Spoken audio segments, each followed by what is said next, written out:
Welcome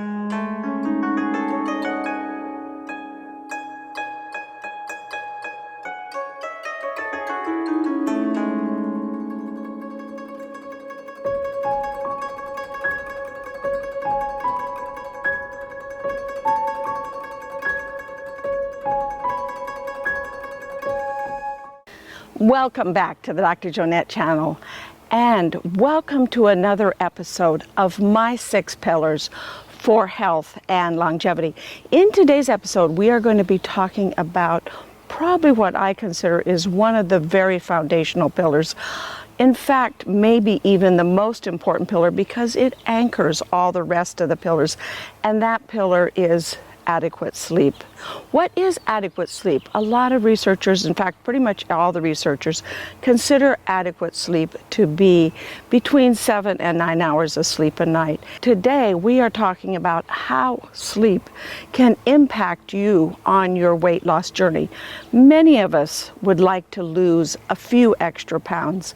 And for many of us, it's a struggle.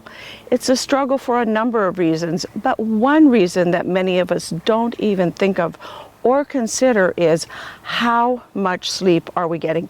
Are we getting adequate sleep? So make sure you watch all the way to the end to not only learn why sleep is critical for success on your weight loss journey, but also why sleep impacts those food choices that you make that will also impact your success in losing weight.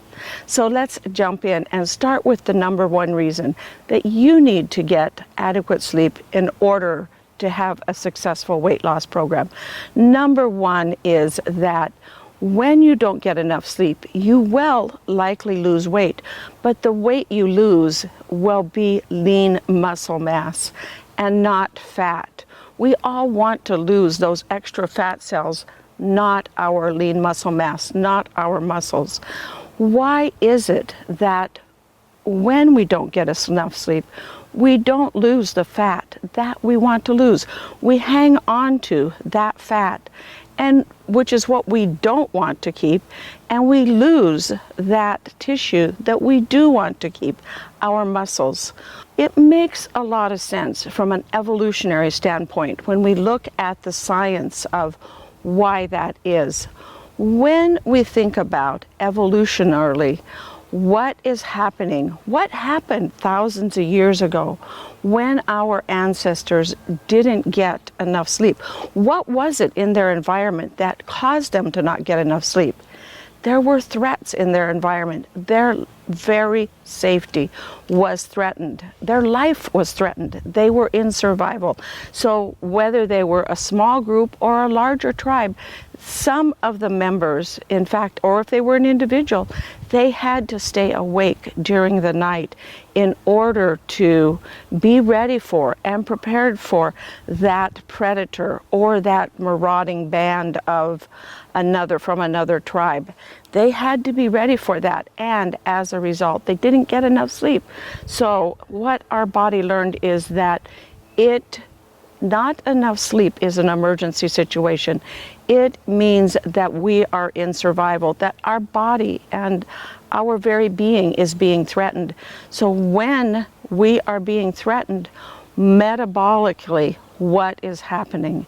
What is happening is that we need as much energy. We need to have as much energy as possible in order to be ready for that threat. And now we begin to restrict our calories, which is our energy source. So what our body does in order to have energy during the day, it begins to burn the least energy efficient tissue, which is our lean muscle mass. Our body gets the least amount of energy from our muscle and the most. In fact, it gets about twice the amount of energy from our fat as it does from our muscle. So it hangs on to our fat cells as long as it possibly can, thus having the opposite effect. Yeah, you lose weight, but you lose muscle and not fat. So number two is when we diet, or our appetite, is controlled by a couple of hormones, leptin and ghrelin. And they kind of sound like a couple of those monsters from Monster Inc., but I remember them with a rhyme. And when I want to remember what leptin and ghrelin do, I remember when ghrelin is prowling, our stomach is growling. What does that mean? What that means is that ghrelin is our appetite stimulant. Ghrelin is what makes our stomach growl, makes us feel hungry. And leptin is that hormone that says, I've had enough, I'm full, I can quit eating, and I'm satiated, or I'm satisfied. When we don't get enough sleep, our body, as I explained, is in survival mode. In survival mode, we need energy. We need to eat. So our body does a couple of things. One is that it suppresses the release of leptin. So we never feel full, or we feel mostly hungry most of the time. And number two is that it increases the amount of ghrelin, telling our body we need to eat. We need more energy. We need to build up our energy stores because it's an emergency situation. Our life is being threatened and our body is in survival mode. So even though we had a big full meal, all of a sudden, maybe a half hour later, an hour later, we find ourselves wandering out to the kitchen looking for a snack. And you all of a sudden find yourself in the kitchen reaching for that bag of chips, reaching for that bag of cookies. And you're like, why am I doing this? That is part of the reason why you're doing this. The other part of the reason is that when you're in survival mode, your body not only tells you to eat more, but it tells you what kind of food you want, tells your mind what kind of food you are supposed to eat. What is that food? That food is those high calorie, high energy, high fat foods. The bag of potato chips, the box of cookies, the box of donuts. It's all of those, the pizza, that slice of pizza that was left over.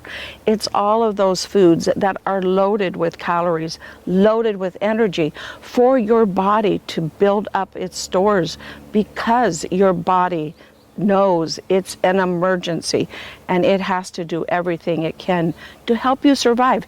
Your body doesn't care what you look like. Your body doesn't care if you have a few extra pounds on you. All your body from an evolutionary standpoint cares about is, am I going to survive? It's all about survival, so that you can then pass on your genes to the next generation. Thank you for watching me and for joining me today. If you found this information helpful, thank you for ringing the notification bell as well. When you go to my website at growwithdrjonette.com, click on the health button. You'll be able to explore all 6 of my pillars.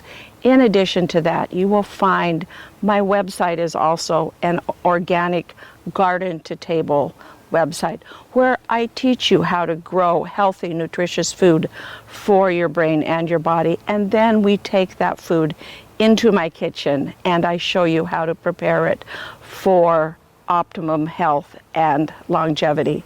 We'll see you next time on the Dr. Jonette channel. And if you know someone that you feel might benefit from this information, thank you also for sharing it with them.